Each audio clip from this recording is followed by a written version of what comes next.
जय यीशु, जय यीशु।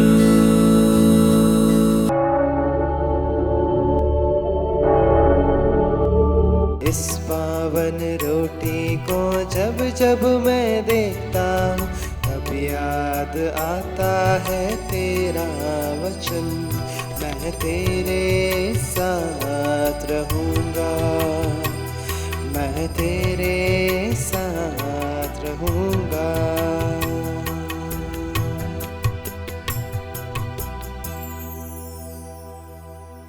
हालेलुया। यीशु की स्तुति हो, यीशु की आराधना हो। हालेलुया। प्रिय भाई और बहन, प्रिय पापा मम्मी, बच्चों, हम अपना जीवन यीशु के लिए समर्पण करें। हमारे पूरे परिवार को हम यीशु के लिए समर्पण करें। आज के दिन हम ये आशीष ईश्वर से मांगे, मुझे मरियम को, यीशु आपकी माँ को अपने जीवन में स्वागत कर पाओ, अपने जीवन में एक्सेप्ट कर पाए। ऐसे बहुत सारे लोग हैं यीशु माँ मरियम को तुच्छ समझते और माँ मरियम को अपने जीवन से हटा देते। मरियम हमारे लिए प्रार्थना करती है, हम पापियों के लिए। माँ, आपके पास शरण लेकर हम आ सके और आप जैसे शिष्यों को यीशु के पास लेके गया काना विवाह में, वो परिवार के लिए मध्यस्थता की। माँ, आज मेरे लिए, मेरे परिवार के लिए प्रार्थना कीजिए ताकि मेरे परिवार में भी चिन्ह चमत्कार हो जाए। माँ, आपकी मध्यस्थता मांगते हैं। प्रणाम मरिया, कृपा पूर्ण, प्रभु तेरे साथ है, धन्य तू स्त्रियों में और धन्य तेरे गर्भ का फल यीशु। ये संत मरिया परमेश्वर की माँ, प्रार्थना कर हम पापियों के लिए, अब और हमारे मरने के समय। आमीन। हालेलुया। यीशु की स्तुति हो, यीशु की आराधना हो। प्रिय भाई और बहन, हम देखते हैं आजकल कई लोग मरियम को ईश्वर की माँ के रूप में स्वीकार करने के लिए तैयार नहीं है, यीशु की माँ के रूप में स्वागत करने के लिए तैयार नहीं है। हम वचन के आधार पर इसका मन चिंतन करेंगे।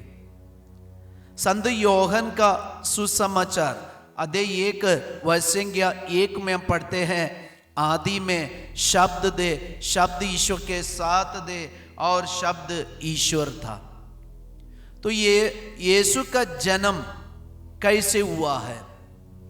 आदि में शब्द था, वो शब्द शरीर धारण करके ये धरती पर आए।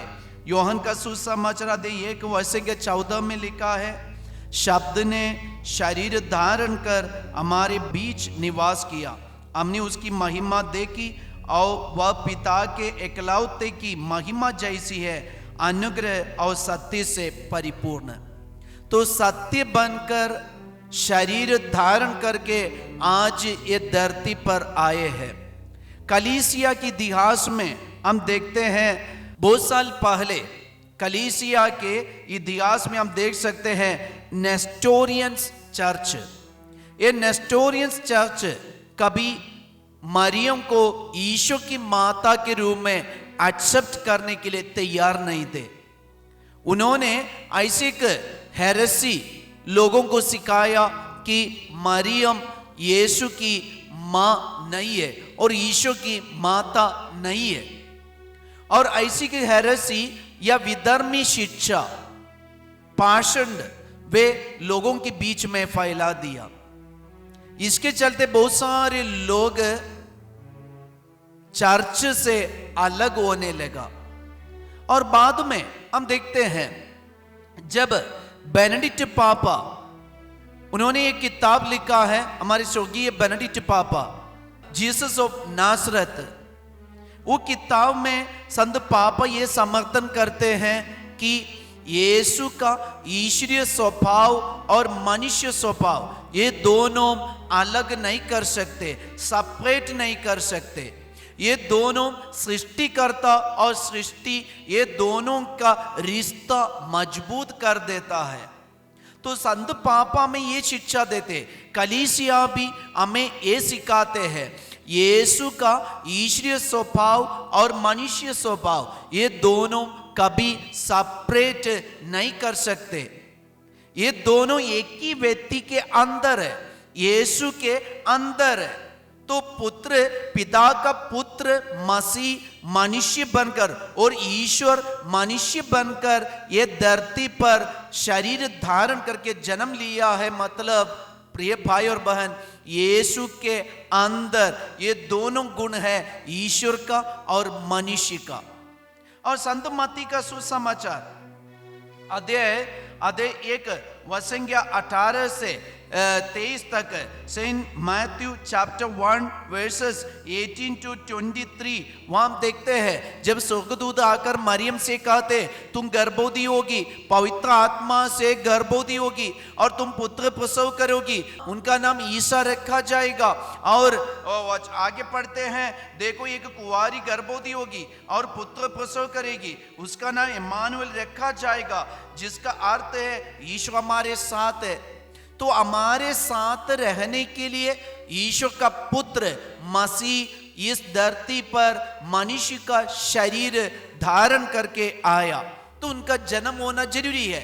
वो जन्म कैसे हुआ हम फिर से संत लूकस के सुसमाचार में देख सकते हैं। संत लूकस भी इनका समर्थन करते हैं। संत लूकस का सुसमाचार अध्याय 1 वसंज्ञा 26, वहां वचन में 26 से लेकर 38 तक वहां हम देखते हैं ईश्वर का वचन कहता है, देखिए आप गर्भवती होगी, पुत्र प्रसव करेगी और उनका नाम ईसा रखेंगे, वे महान होंगे और सर्वोच्च प्रभु के पुत्र कहलाएंगे। प्रभु यीशु ने उनके पिता दाऊद के सिंहासन प्रदान करेगा। तो ये सारे वचन एक ही बात को समर्थन करता है, यीशु ईश्वर था, वही ईश्वर मनुष्य का रूप धारण करके आज ये धरती पर जन्म लिया है। तो आज हमारे बीच में यीशु मरियम के द्वारा जन्म लिया। और मरियम का गर्भ कैसे हुआ? पवित्र आत्मा की शक्ति से। इसलिए कलीसिया ये शिक्षा देते हैं कि यीशु का ईश्वरीय स्वभाव और मनुष्य स्वभाव ये एक दूसरे से अलग नहीं कर सकते, वे दोनों एक ही व्यक्ति के अंदर है। तो यीशु में मनुष्य स्वभाव है, ईश्वरीय स्वभाव है। इसका मतलब ये मरियम भी ये सृष्टिकर्ता या ईश्वर की मां, यीशु की मां है। हालेलुया, यीशु की स्तुति हो, यीशु की आराधना हो। और संत लूकस का सुसमाचार अध्याय 1 वचन 44 और 45 में ईश्वर का वचन कहता है, वहां एलिसबेथ ये बात को स्वीकार करता है। कैसे स्वीकार करती है? मुझे ये सौभाग्य कैसे प्राप्त हुआ कि मेरे प्रभु की माता मेरे पास कैसे आई? मेरे प्रभु की माता बोल के एलिसबेथ भी ये बात को स्वीकार करते हैं। इसलिए प्रिय भाई और बहन, हम अपने जीवन में एक विधर्मी शिक्षा देने का नहीं, बल्कि हम सच्चा शिक्षा देना है। सच्ची शिक्षा लोगों को देना। जो गलत शिक्षा देता है, हेरेसी देता है, उन लोगों के पीछे हम नहीं रहना, नहीं पड़ना। हमारे लिए यीशु ने एक मां को दिया है। यीशु जब क्रूस में थे, यीशु ने कहा, अपने प्रिय शिष्य को देकर कहा, यही है तेरी मां। कौन है यीशु का प्रिय शिष्य? जो क्रूस के नीचे मरियम के साथ आया, वही है यीशु का प्रिय शिष्य। तो आइए हम भी मरियम के साथ यीशु के क्रूस के नीचे आए और हमें भी देकर यीशु ये कह देंगे, यही है तेरी मां। आज हमारे लिए स्वर्ग में एक मां है, यीशु की मां। वही मां को स्वीकार करके, वही मां के हाथ पकड़कर हम भी अपने पारिवारिक जीवन, ये विश्वासमय जीवन, ये बुलाहट जीवन बिताएंगे। हम अपने हाथों को जोड़ें, हम प्रभु का आशीर्वाद अपने जीवन में स्वीकार करें। कलीसिया में ये सिखाती है, यीशु के अंदर ईश्वरीय स्वभाव, मनुष्य स्वभाव, ये दोनों कभी सेपरेट नहीं कर सकते, एक है। इसलिए मरियम यीशु की माँ है। ये शरीर धारण कर, वो वचन, वो आदि में शब्द था, वो शब्द शरीर धारण कर हमारे बीच में आए।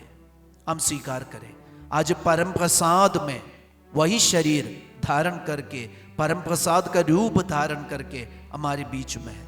यीशु, हम आपके चरणों में आए हैं, मां मरियम के साथ आए, मुझे भी देकर ये आशीर्वाद दीजिए, यही है तेरी मां। और मरियम को देकर हमें भी ये आशीष दीजिए, यही है तेरा पुत्र। मां, आपके पुत्र बनकर हम भी जीवन बिता सके।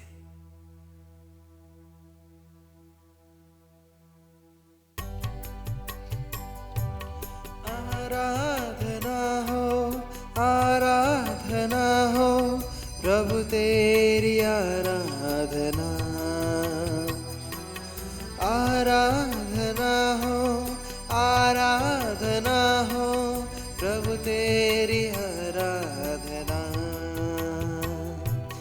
इस पावन रोटी को जब जब मैं देखता हूँ, तब याद आता है तेरा वचन। मैं तेरे साथ रहूँगा, मैं तेरे साथ रहूँगा। जय यीशु। मरियम के साथ मिलकर हम भी अपना जीवन